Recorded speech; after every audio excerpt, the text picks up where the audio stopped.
नमस्कार दोस्तों। हमारी आज की कहानी है बेबसी। अरे बेटा, तू कब आया स्कूल से और इतना उदास क्यों बैठा है आज? तेरी परीक्षा का परिणाम आना था ना, क्या हुआ? कितने अंक आए?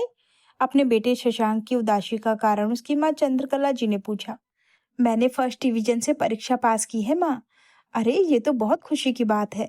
और माँ, मेरे दोस्त आगे की पढ़ाई के लिए विदेश जा रहे हैं। और माँ, मुझे भी। कहते कहते शशांक चुप हो गया। वो अच्छी तरह जानता था अपनी माँ को और घर की आर्थिक स्थिति को।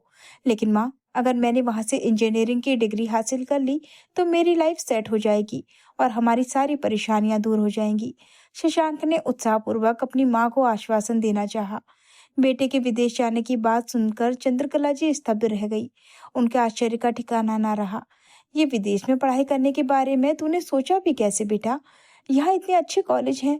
पढ़ाई तो तू यहाँ भी रहकर कर सकता है। तुझे तो पता है ना, बाबूजी हमारी पढ़ाई का खर्च कितनी मुश्किल से उठा रहे हैं। अपनी माँ को परेशानी की हालत में देखते हुए छोटी बहन तानिया कड़कती आवाज में बोली, तुम्हारी पढ़ाई लिखाई के खर्चों के कारण ये मकान पहले ही गिरवी पड़ा है। हमें तो ये भी उम्मीद नहीं है कि इस मकान को हम कभी कर्ज से छुड़ा भी पाएंगे। पिताजी की डेयरी के व्यवसाय से तो केवल हमारा रोजाना का खर्चा निकलता है, और फिर विदेश जाने का खर्च उठाने की तो हम सोच भी नहीं सकते। वहां की पढ़ाई पर तो और भी अधिक खर्च आएगा। माँ, आप समझ नहीं रही हैं मैं क्या कहना चाहता हूँ। इस समय लिया गया एक सही फैसला मेरी आने वाली जिंदगी को आसमान की ऊंचाइयों तक लेकर जा सकता है। वहां से पढ़ाई करने के बाद सफलता मेरे कदम चूमेगी। हमारी जिंदगी बदल जाएगी माँ। और फिर मैं अकेला थोड़े ना जा रहा हूँ, मेरे दोस्त भी तो हैं। जब उनके माता पिता को उन्हें विदेश भेजने में कोई हर्ज नहीं है तो आपको क्या परेशानी है? पर बेटा, तेरी बहन की भी पढ़ाई का खर्च है। थोड़ा समझने की तो कोशिश करो। माँ, आप तो बस खर्च की रट लगाए रहती हैं।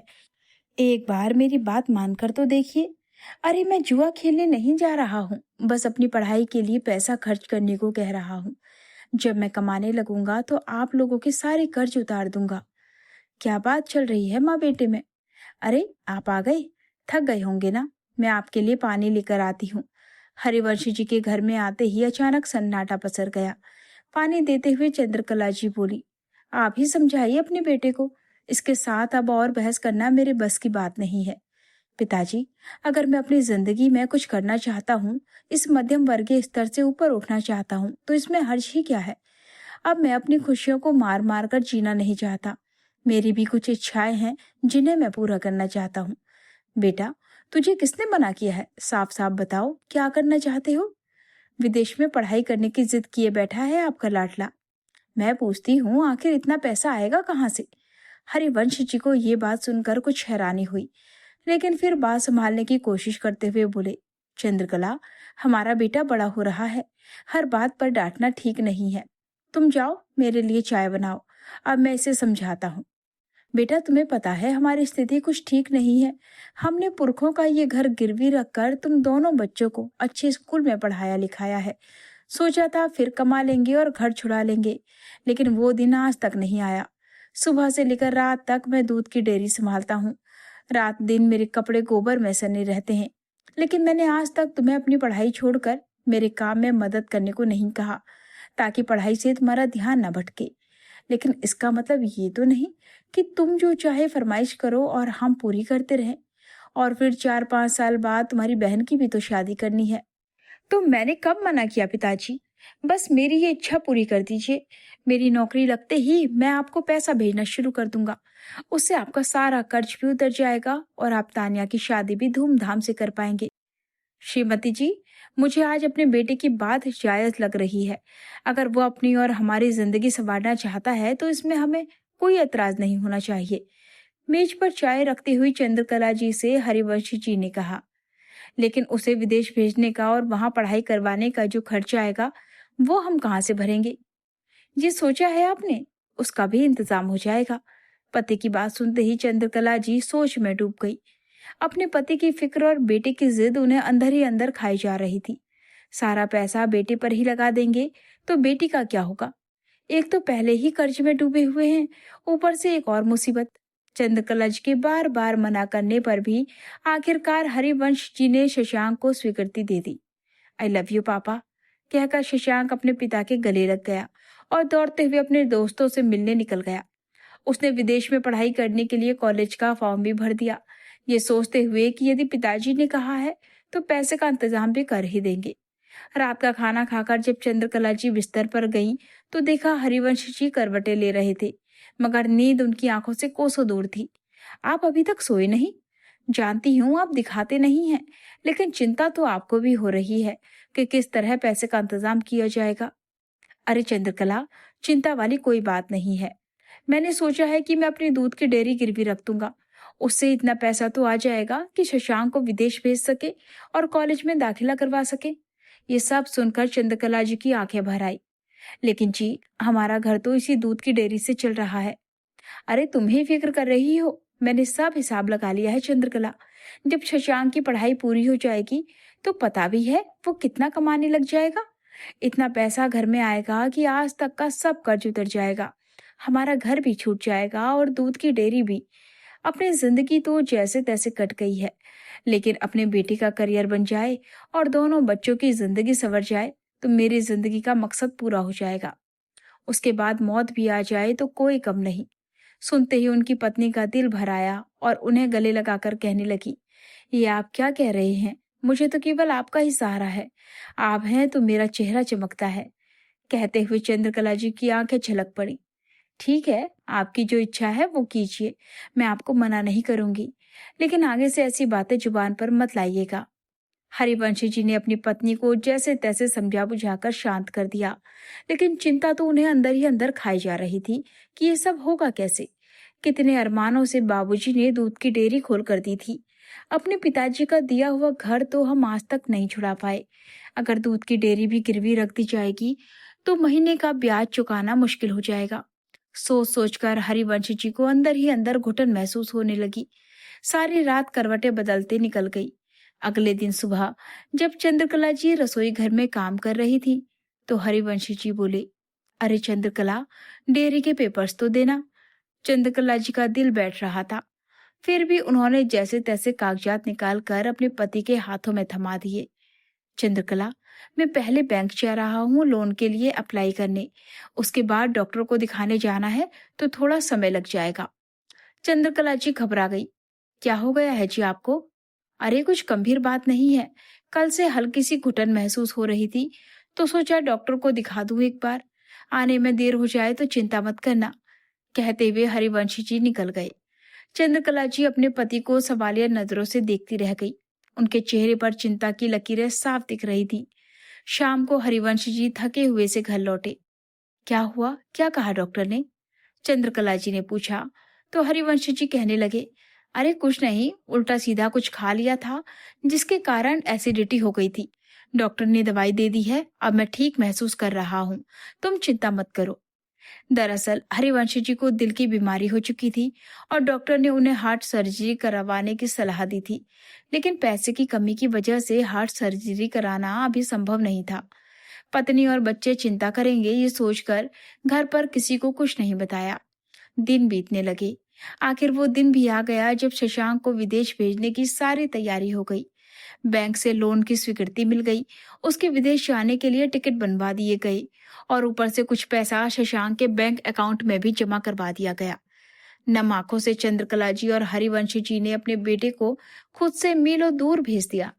चंद्रकला जी और हरिवंश जी की आंखें उस हवाई जहाज को दूर तक देखती रहीं जिसमें शशांक बैठा था। हमारा बेटा हमसे दूर चला गया जी, बहुत दूर। कहते हुए चंद्रकला जी अपने आंसुओं को रोकने की असफल कोशिश कर रही थी। हरिवंश जी भी भाव विभोर होते हुए अतीत की यादों में खो गए। अभी कल ही का दिन लगता है जब शशांक का जन्म हुआ था। हमारे आंगन में उसकी किलकारियां गूंज रही थी। कितने लाड प्यार से बड़ा किया था हमने उसे। माँ बाबूजी, चला गया आपका लाडला बेटा, यहाँ खड़े रहने का कोई फायदा नहीं। तान्या की बातें सुनकर उन दोनों को झटका सा लगा और वे वापस वर्तमान में आ गए। बस 3 साल की ही तो बात है, वो तो यूं निकल जाएंगे। तान्या ने अपने माता पिता की आंसुओं से भरी आंखों को देखते हुए उन्हें दिलासा देने की कोशिश की। कुछ दिनों बाद फोन की घंटी बजी। अरे भाग्यवान, शशांक का फोन आया है, बात कर लो अपने लाडले बेटे से। तू ठीक तो है ना? खाना तो ठीक से खाता है ना? अपनी तबीयत का ख्याल रखना। वहां हम लोग नहीं है तेरा ख्याल रखने के लिए। कहते हुए चंद्रकला जी रोने लगी। चंद्रकला, तुम भी ना। कहते हुए हरिवंश जी ने फोन ले लिया। देखते ही देखते कुछ साल निकल गए। शशांक का फोन आना अब कम हो गया था। फोन ही नहीं करता है, कुछ बताता भी नहीं कि वहां सब कैसे चल रहा है। चंद्रकला जी चिंता भरे स्वर में बोल ही रही थी कि इसी समय शशांक का फोन आया। माँ, मुझे नौकरी मिल गई है। बहुत बड़ी कंपनी है और पैकेज भी बहुत अच्छा दे रही है। कुछ महीनों में हमारी सारी परेशानियां दूर हो जाएंगी। ये सुनकर माँ और पिताजी की खुशी का ठिकाना ना रहा। पिताजी तो पूरे मोहल्ले में मिठाई बांटने चले गए, लेकिन माँ का दिल अपने बेटे की दूरी बर्दाश्त नहीं कर पा रहा था। बेटा, पढ़ाई तो तेरी हो गई है, तो फिर अब यहीं आकर नौकरी कर ले। अब तो तुझे यहाँ भी अच्छी नौकरी मिल जाएगी। लेकिन माँ, जो तनख्वाह मुझे यहाँ मिल रही है वो अपने देश में नहीं मिलेगी। मुझे कुछ समय यहीं रहकर नौकरी करनी पड़ेगी। चलो, कुछ उम्मीद तो जागी कि अब हमारा मकान और दूध की डेयरी सब कर्ज से छूट जाएगा। चंद्रकला जी ने राहत भरी सांस लेते हुए फोन रख दिया। उसके बाद कुछ महीने बीत गए और हरिवंश जी की तबीयत भी बिगड़ने लगी। डॉक्टर को दिखाया तो डॉक्टर ने तुरंत सर्जरी करवाने की सलाह दी, लेकिन हरिवंश जी ने ये सोचकर सर्जरी टाल दी कि जब बेटा पैसे भेजेगा तब करवाएंगे। लेकिन शशांक का तो फोन ही नहीं आता था। सुनती हो, तुम्हारे बेटे को फोन मिलाओ तो। कितने दिन हो गए हैं, अब तो फोन ही नहीं आता उसका। जी, थोड़ी देर पहले ही लगाया था, पर उठाया नहीं उसने। अपने काम में व्यस्त होगा शायद। चंद्रकला जी जानती थी कि बैंक की किस्त चुकाने का समय नजदीक आ रहा था और पैसा बिल्कुल खत्म हो चुका था। अजीब, मैं वो कह रही थी कि मेरे कुछ गहने पड़े हैं, अब पुराने डिजाइन के हो चुके हैं। मैं उन्हें पहनती भी नहीं हूँ। आप ऐसा कीजिए, उन्हें बेच दीजिए। वैसे भी शशांक की नौकरी तो लग ही गई है, उसकी शादी पर नए गहने बनवा लेंगे। हरिवंश जी बेबसी से अपनी पत्नी को देखे जा रहे थे। उनके पास कोई चारा नहीं था। सारी जमा पूंजी खर्च हो चुकी थी और शशांक, जिसके कारण ये नौबत आई थी, उसने एक पैसा भी अपने माँ बाप के पास नहीं भेजा था। दिल पर पत्थर रखकर उन्हें अपनी पत्नी के गहने बेचने पड़े और जैसे तैसे किश्तों का इंतजाम किया। उनकी बेटी तानिया अपने माता पिता को इस हालत में नहीं देख पा रही थी। पढ़ाई करते हुए उसने अपने लिए नौकरी ढूंढनी शुरू कर दी ताकि अपने माँ बाप के बुढ़ापे की लाठी बन सके। प्रतिभाशाली तानिया को जल्द ही एक अच्छी कंपनी में नौकरी मिल गई, जिससे परिवार की हालत को थोड़ा संभाला जा सका। फिर एक दिन फोन की घंटी बजी। देखा तो शशांक का फोन था। उसने सबको वीडियो कॉल पर आने को कहा। चंद्रकला जी ने अपनी बेटी और हरिवंश जी को तुरंत बुलाया। सुनते हो, शशांक का फोन है, वीडियो कॉल पर बुला रहा है, जल्दी आइए। तानिया ने जैसे ही वीडियो कॉल लगाई, देखा कि सामने शशांक एक लड़की के साथ बैठा था। बेटा, ये तुम्हारे साथ कौन है? ये आपकी बहू है माँ, मैंने यहाँ शादी कर ली है। जमीन खिसक गई चंद्रकला जी के पैरों तले। वो चक्कर खाकर गिरने ही वाली थी कि जैसे तैसे खुद को संभालते हुए बोली, शादी? ऐसे कैसे शादी कर ली? हमें बताया तक नहीं। कितने सपने, कितने अरमान थे तेरी शादी को लेकर हमारे, कि अच्छी सी लड़की देखकर धूमधाम से तेरी शादी करेंगे। एक झटके में पानी फेर दिया सारे अरमानों पर। माँ, अभी क्या बात करती हैं आप? मैं अब आपके पास वापस नहीं आ पाऊंगा, इसलिए यहीं पर कोर्ट मैरिज कर ली है। हरिवंश जी के दिल को जैसे जोर का झटका लगा। अपनी दवाई खाने के लिए वो कमरे में चले गए। बेटे का जवाब सुनते ही चंद्रकला जी के आंसू बह निकले। तानिया ने उन्हें जैसे तैसे संभाला और कमरे में लेकर आई। सामने देखा तो हरिवंश जी हैरानी से उन्हें ही देख रहे थे। आप चिंता मत कीजिए, बस अपनी तबीयत का ध्यान रखिए। आप सुन रहे हैं ना मैं क्या कह रही हूँ? चंद्रकला जी बार बार आग्रह करती हुई जैसे ही उनके हाथ को पकड़ने लगी, उनका हाथ ठंडा पड़ा हुआ था, उनमें जान ही नहीं थी। चंद्रकला जी को अचानक एहसास हुआ कि उनके प्राण पखेरु उड़ चुके हैं। चंद्रकला जी और तानिया पर तो जैसे आसमान टूट पड़ा। उनके दुख का कोई ठिकाना ही नहीं रहा। बेटा तो पहले ही छोड़कर जा चुका था, अब पति भी चले गए। उधर पिता के निधन की खबर सुनकर शशांक अगले दिन की फ्लाइट से अपने घर वापस आ गया। आकर देखा कि पिता को मुखाग्नि उसकी बहन तान्या के द्वारा दी जा चुकी थी। ये सब देखकर शशांक अपने घुटनों के बल बैठ गया। अब उसे अपनी भूल का एहसास हो रहा था। भाई, पिताजी तेरा इंतजार करते करते चले गए, और देख जरा माँ की तरफ कैसे बेजान पड़ी हुई है। पर तू तो ऐसा पत्थर दिल निकला। ये कहते हुए तान्या की रुलाई फूट पड़ी। माँ, माँ कहाँ है? शशांक ने पूछा। देखा तो एक कोने में माँ बेसुध सी पड़ी थी। वो दौड़कर माँ से गले मिलने गया। लेकिन ये क्या, माँ भी पिताजी के गम में निष्प्राण हो चुकी थी। वो भी इस दुनिया को छोड़कर जा चुकी थी। शशांक फूट फूट कर रोने लगा। आज शशांक को अपने किए पर पछतावा हो रहा था, लेकिन बहुत देर हो चुकी थी। माता पिता का त्याग अतुलनीय होता है। अपनी महत्वाकांक्षाओं के चक्कर में उन माता पिता के बलिदानों को भूल जाना जीवन की सबसे बड़ी भूल है, क्योंकि जब तक इंसान को अपनी गलती समझ में आती है तब तक अपनों का साथ छूट चुका होता है। क्या शशांक का अपने सपनों के लिए परिवार को भूल जाना सही था? आपकी राय में एक बच्चे का अपने माता पिता के प्रति क्या कर्तव्य होना चाहिए, हमें कमेंट करके जरूर बताएं। दोस्तों, अगर ये कहानी आपके दिल को छू गई हो तो वीडियो को लाइक जरूर करें। चैनल पर पहली बार आए हैं तो सब्सक्राइब करके बेल आइकन दबा लें, ताकि ऐसे ही दिल को छू लेने वाली कहानियां आपको रोज मिलती रहें। कहानी को पूरा देखने के लिए आपका बहुत बहुत धन्यवाद।